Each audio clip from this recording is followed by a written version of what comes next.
In this video, I'm going to show you how to call Cash App. Cash App is a full-service banking and investing app. You have a cash balance, savings, Bitcoin, stocks, paychecks, taxes. There's a card where you can spend your balance and peer-to-peer payments. If you want to learn about any of these features, be sure to check out the other videos on my channel where there's hundreds of tutorials. Along with operating an app like this, people will have issues, so they need to have a solid support system. Cash App offers chat and call support. You can just tap the icon in the top right corner. Then you want to scroll all the way to the bottom.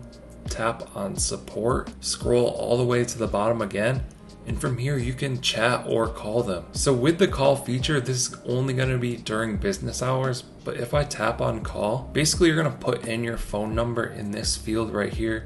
It's going to give you an estimated wait time and they'll give you a call when they're ready. So there's how to access the Cash App call support. Hope you guys enjoyed this video, found it helpful. Let us know what you think down in the comments below. Like and subscribe if you want to see more videos like this. Thank you guys for watching. I'll catch you in the next one.